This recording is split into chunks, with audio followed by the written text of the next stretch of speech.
This is the American Health Care Act. It's been a long time in coming. This bill, the American Health Care Act, it keeps our promise to repeal and replace Obamacare. It delivers relief to Americans fed up with skyrocketing premiums and fewer choices. It moves us away from the broken status quo toward a better, patient-centered system. That means lower costs for hardworking families. It means more choices and competition so that you can buy the plan that you need and that you can afford. It means greater control of your health care. As you know, this is the culmination of years long of an inclusive process that we've been doing here for years. Last June, as part of our Better Way agenda, we put forward our vision for health care. After the election, we began to work with our counterparts in the Senate and with the Trump administration on this plan. I want to thank President Trump. I want to thank Vice President Pence, and I want to thank Secretary Price for their support and their hard work in getting us to this repeal and replace point. I also want to thank Chairman Brady, who's going to be joining us in a minute, and Chairman Walden for their leadership. Now this bill will go through the regular order process in the House. As it does, I encourage all Americans to read this bill online at readthebill.gop. Go online and read the bill at readthebill.gop. Doing big things is never easy, but we have made a promise, and we're going to keep that promise.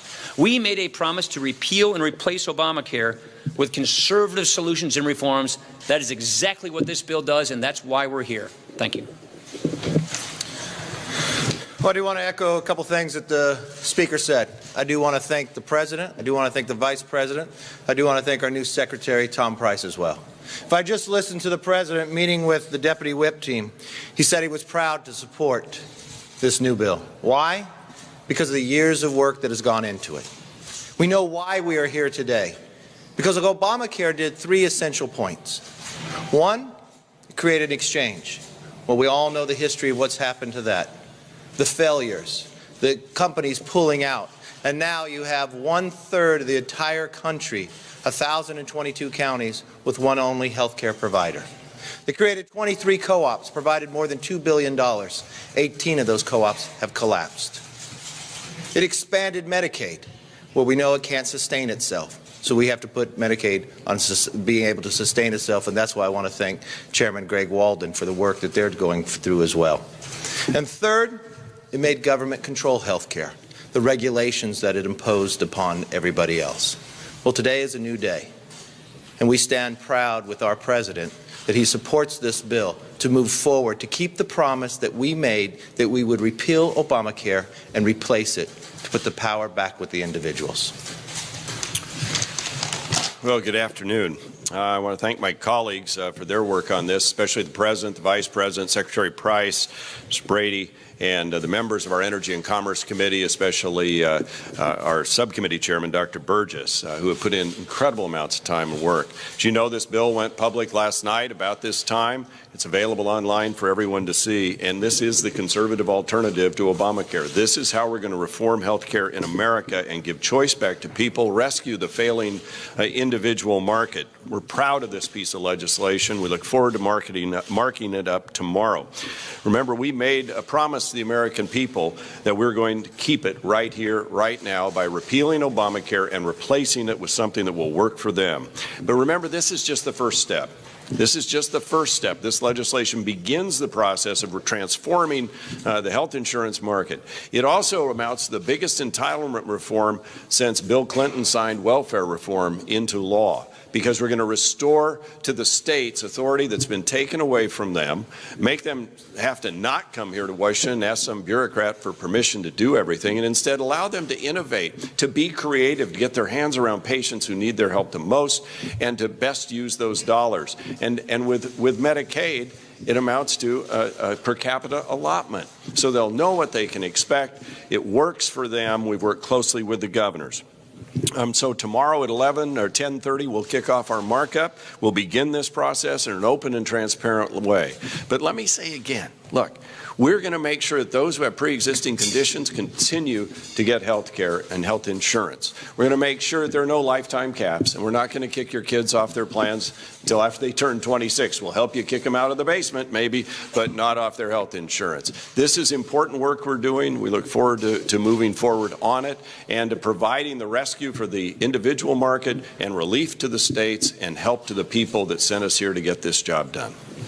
Well, I think Mr. Brady's still at the White House, so we'll just, we were going to have him go next, but we'll just go to questions. Casey. When Democrats tried to tackle health care, it was a long and very much not easy process, and it was led in the House by Nancy Pelosi, who did a very effective job wrangling her members and getting it done. Are you prepared to do the same thing? I'm prepared to lead our conference to doing what we said we would do in the election. We actually ran on a repeal and replace plan. That's what this is, the repeal and replace plan we ran on. Now I am intent on making sure that we fulfill our promises, but I believe in regular order. I believe in going through the process the way it was meant to go through.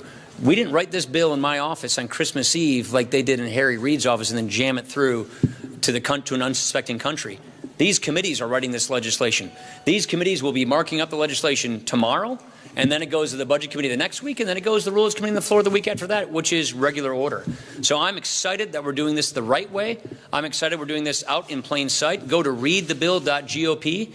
What I want to tell my fellow citizens is that the nightmare of Obamacare is about to end. That we are doing what we said we would do in this campaign, which is repeal and replace this awful law that is crashing. Let me say one more thing. Let's not forget, Obamacare is collapsing. Obamacare isn't staying. If we did nothing, the law would collapse and leave everybody without affordable health care. We are doing an act of mercy by repealing this law and replacing it with patient-centered health care reforms that we as conservatives have been arguing for and fighting for years. Chad. Some conservative groups, obviously some members of the Freedom Caucus, are skeptical about this. A lot of this bill is steeped in your better way agenda, though. Are those criticisms a repudiation of what you crafted in a better way? I don't think so. Let me just give you a list of what's in here that conservatives should be excited about. Number one, the bill repeals Obamacare. Number two, it repeals the Obamacare taxes, which is a massive tax relief for families for the cost of health care. It repeals the Obamacare spending, like the Medicaid expansion and Obamacare subsidies. It repeals the Obamacare mandates on individuals and businesses. It ends funding for Planned Parenthood and sends that money to community health centers.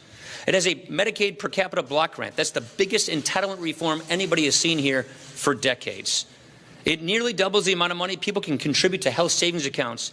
That is a fundamental part and a crucial part of conservative health care policy. It equalizes the tax treatment of health care. I've been doing conservative health care reform for 20 years. For 20 years, we as conservatives have been arguing for equalizing the tax treatment of health care for all Americans so we can have a vibrant individual market so we have choice and competition. Look, there are two ways of fixing health care. Have the government run it and ration it and put price controls. That's what Obamacare does. That's what the left wants. Or do what conservatives have been arguing for years. Have a vibrant free market where people get to do what they want. They buy what they want. Equalize the tax treatment.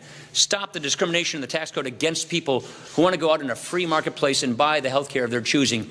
This does that. This lowers costs, creates competition, it allows choices. The most important thing that this thing does is it takes power out of Washington, takes power out of the bureaucracy and puts it back to doctors and patients where it belongs. Yeah. I know you're waiting for the budget office score to come back, but by some estimates, 10 million people could lose their coverage. Is that acceptable to you? Look, what matters is that we're lowering the cost of health care and giving people access to affordable health care plans. Look, the government will always win the war on government-run plans, saying if we mandate everybody buys what we say they have to buy, then the government will always estimate that they'll buy it.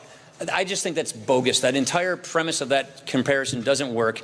The fact is, we're not going to have the government tell you what you must do, tell you what you must buy. We're going to allow the market to do that. We're going to let people decide what they want to do with their lives, and we want to lower costs by having more competition and equalizing the tax treatment of health care, having health savings accounts. That gives people the freedom to buy the plan they want and can afford. Yeah. You have 218 votes for this plan. We will have 218 votes. This is the beginning of the legislative process. We've got a few weeks. We'll have 218 when this thing comes to the floor. I can guarantee you that. Mr. Speaker. Yeah. What do you say to folks who say they look at this bill and they say this is just a big fat tax break for the rich? Read the bill. Go to readthebill.gop. Yeah. That this bill is just the first step, and Vice President Pence said that he was open to negotiating on it. How open are you to those kinds of conversations? It's not that this is open for negotiations. What Mike is trying to describe is we envision 3 phases occurring here. So let me describe to you what the 3 phases are. Number 1 is this bill, which we use as reconciliation. As you all know, you can't filibuster a reconciliation bill.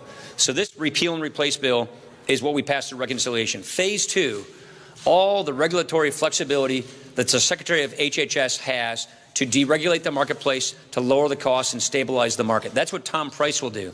There's something like 1,400 instances in this law that gives the Secretary discretion.